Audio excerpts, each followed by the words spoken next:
नमस्कार, मी पंजाब डक. आज आहे 9 जून 2025. मी जात आहे नाशिककडं आणि नाशिककडे जात असताना महाराष्ट्रातल्या शेतकऱ्याला अंदाज देणार आहे.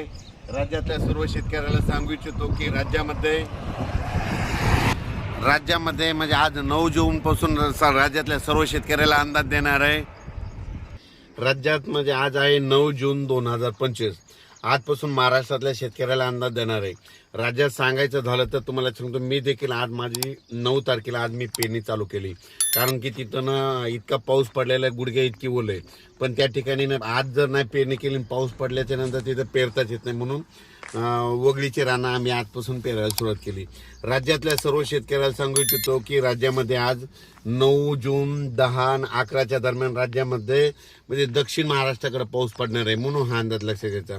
पण राज्यात सांगायचं झालं तर म्हणजे सर्व राज्यात सांगायचं झालं तर 11 जून पासून म्हणजे 11 जून 12 13च्या नंतर राज्यातला पाऊस वाढत जाणार आहे. म्हणून ह्या राज्यातल्या सर्व शेतकऱ्यांना लक्षात घ्यायचं.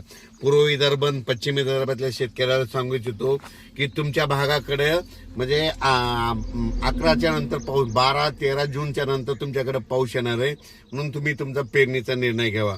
त्याच्यानंतर दक्षिण महाराष्ट्रातल्या शेतकऱ्याला सांगू इच्छितो की दक्षिण महाराष्ट्राकडे म्हणजे तुम्हाला सांगायचं झालं तर आज म्हणजे 9 जून 10 11 12 तुमच्याकडे 9 10 11 12 पासूनच पाऊस तुमच्याकडं चांगल्या प्रमाणात पडणार आहे. म्हणून हा अंदाज लक्षात घ्यायचा.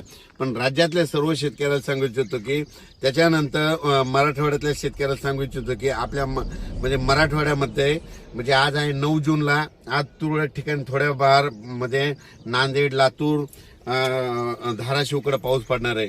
10 जूनला नांदेड लातूर धाराशिवकडे पाऊस पडणार आहे.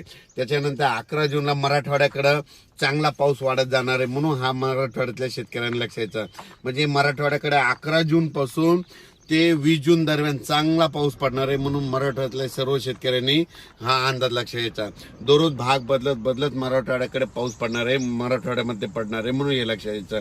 पण काय होणार आहे, दररोज वेगवेगळ्या भागात पाऊस पडणार आहे आणि संपूर्ण मराठवाड्याच्या शेतकऱ्याची पेरणी देखील जूनच्या शेवटपर्यंत होऊन जाणार आहे. म्हणून हे अंदाज लक्षात घ्यायचा. त्याच्यानंतर उत्तर महाराष्ट्रातल्या शेतकऱ्याला सांगू इच्छितो की तुमच्याकडं म्हणजे 12 जूनच्या नंतर